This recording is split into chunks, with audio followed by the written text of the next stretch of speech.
I want to talk about Urban Meyer from just the analyst perspective. Forget the coach, forget the head coach of the Jaguars, forget about other things. Just the college football analyst, Urban Meyer. I think he's a smart guy. I think he's thoughtful. I think he's very measured. I think he's smart in what he says. And I want to play you something first from what he said earlier this week when he was talking to 10 TV Sports when it comes to Ohio State's roster. Ohio State is very good this year. They probably will be the number one ranked preseason team in the country. Sorry, Georgia. I think Ohio State will get that nod here when the polls come out in about 2 months or so from now.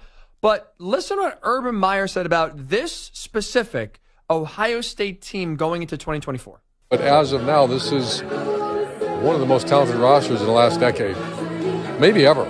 I mean, that's a big statement. They got to play, but you look at the quality of athlete at every position, I've never seen anything like it. Most talented roster maybe ever. Again, Urban is not one for hyperbole here. So I was taken aback when I heard that. I'm like, oh, it's a big, big claim there by Urban. And on paper, this roster looks loaded. But what I'm shocked is I think Urban is overlooking two massively important positions for the Buckeyes that are going to make or break their season that right now are big-time question marks. Quarterback and offensive line. We have never seen a team win a national championship with question marks at both quarterback and O-line.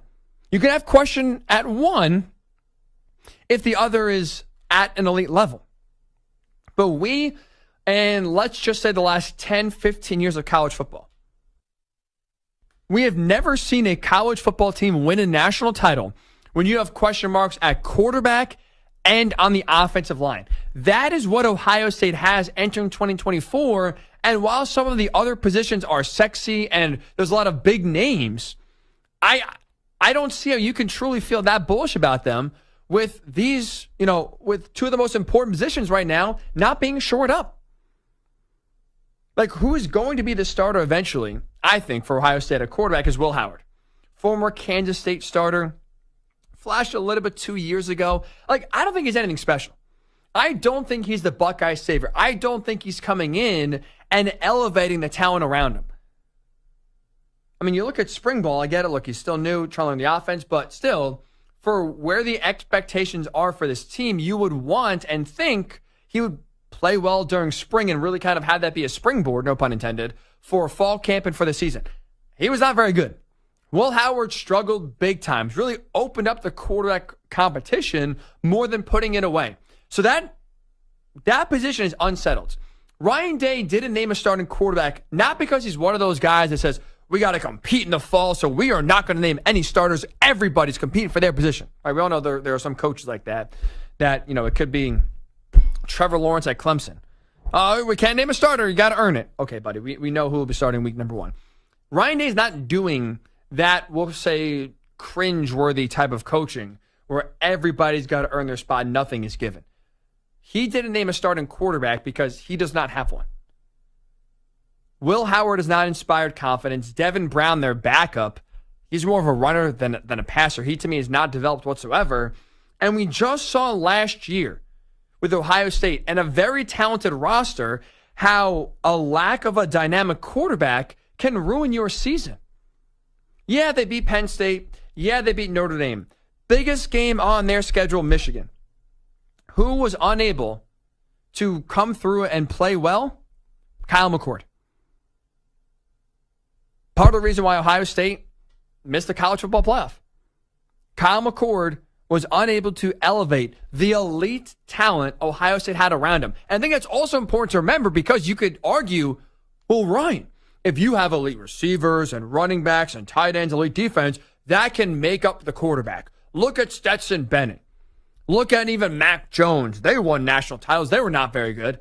Number one, I think Mac Jones I'm not a Mac Jones guy in the NFL, but in that 1 year at Alabama, he was elite. He was great. And Stetson Bennett, I think I don't think people will look back on him historically and give him the credit he deserves.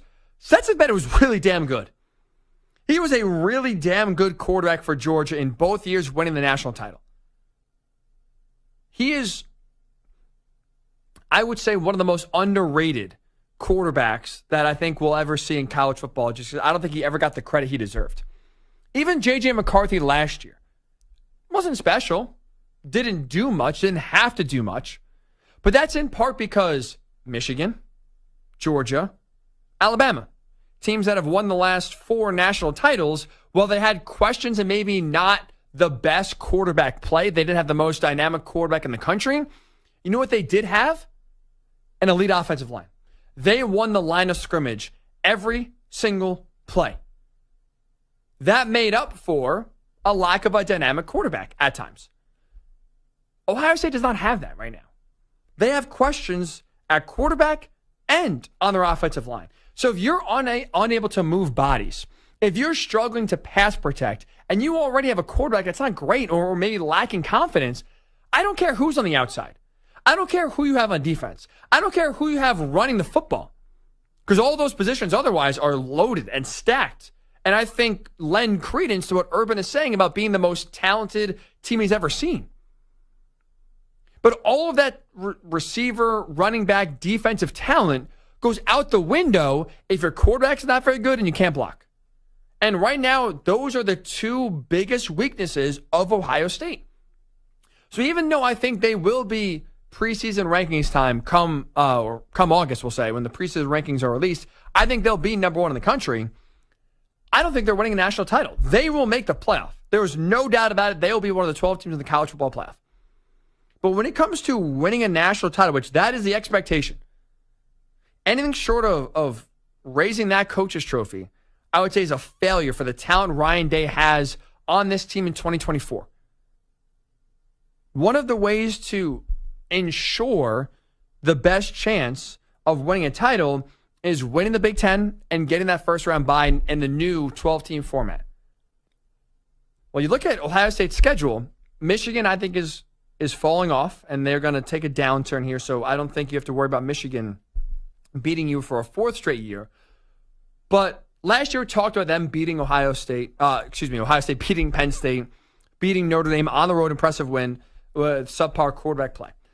You look at this schedule this year, subpar quarterback play, subpar offensive line, even average. Let's just give them the benefit of the doubt. Average play from Will Howard, average play from the offensive line, I don't think is going to be enough to have them win the Big Ten this year. Look at their 2 biggest games are both on the road. At Oregon, who I would say right now, if Ohio State is 1, they are 1A, and at Penn State. 2 road games. You tell me the formula to succeed of winning a road college football playoff game, or you tell me the path, I should say, of how a team wins a road college football playoff game when you're shaky on the O-line and shaky at quarterback. Those 2 things do not jive with winning. Especially winning on the road. Especially winning on the road against elite to pretty good teams, we'll say, with Penn State. They're not elite, but they are, I would say, pretty good. And I would surmise with how the Big Ten is this year, where the top 2 teams in the conference go to Indy to play in the Big Ten title game, if Oregon wins that game, they're in. And if you're Ohio State, you lose to Penn State, Ohio State could still make the playoff, losing to Oregon, losing to Penn State, being 10-2. There's really no other team on the schedule that's going to, I think, give them a threat. Again, I don't think Michigan's going to beat them for a 4th straight year. So you can make the playoff at 10-2. But I don't think right now you're setting yourself up for a deep playoff run by doing that.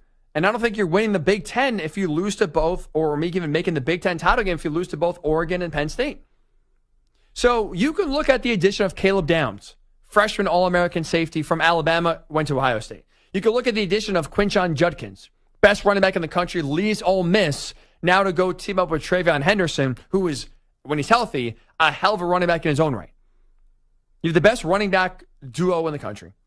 And they just churn out receivers. I don't know if you've seen any social media clips, but if you haven't, fall down a rabbit hole one day.